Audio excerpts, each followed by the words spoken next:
বিসমিল্লাহির রহমানির রহিম। সাহায্য চাইতে হলে সর্বপ্রথম আল্লাহর কাছেই সাহায্য চাইতে হবে, তারপরে বন্ধু বান্ধবের কাছে। কেননা সমস্ত মানুষের মনগুলো হচ্ছে আল্লাহর হাতে।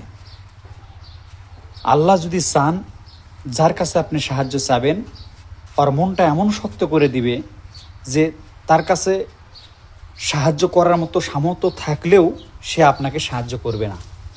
কেননা আল্লাহ চাচ্ছে না যে তার দ্বারাই আপনার উপকার করবে, কারণ আল্লাহর হাতেই সমস্ত মানুষের মনগুলো। এই জন্যে সর্বপ্রথম আল্লাহর কাছেই সাহায্য চাইতে হবে।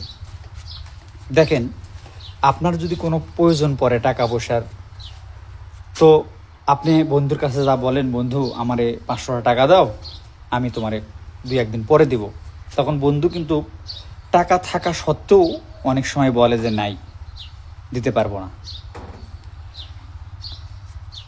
আবার কিছু বন্ধু আছে এমন যে আপনি যদি বলেন, বন্ধু আমার কিছু টাকা পয়সার দরকার, 500 টাকা দাও, পরে দিব, সে বন্ধু বলবে যে বন্ধুরে আমার কাছে তো টাকা নাই, আচ্ছা দেরি করো, আমি দেখি ব্যবস্থা করে দিতে পারি নাকি।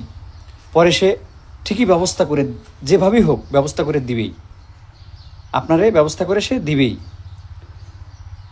কারণ এই বন্ধুটা আল্লাহ তার মনটা নরম করে দিছে আপনার প্রতি, এই জন্যই সে আপনাকে সাহায্য করতে পারল।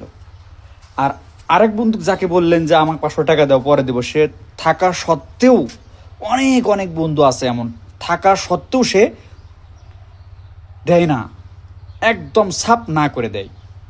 অথচ চলার সময় একসাথে চলে, চা হোস্টেলে যায়, একসাথে চা খায়, কিন্তু বিপদে বললে বন্ধুর পাশে আসে না। এমন লোক আছে হাজারো। প্রিয় বন্ধু, এই জন্য আমরা আল্লাহর কাছে সাহায্য চাবো, সর্বপ্রথম আল্লাহর কাছে সাহায্য চাবো, আল্লাহর কাছে সাহায্য চাবো। আল্লাহই সমস্ত মানুষের মনগুলো আপনার জন্য নরম করে দিবে। আলহামদুলিল্লাহ, আল্লাহ পাক আমাদেরকে বোঝার এবং আল্লাহর কাছে সাহায্য চাওয়ার তৌফিক দান করুক। আমিন। আলহামদুলিল্লাহি রাব্বিল আলামিন।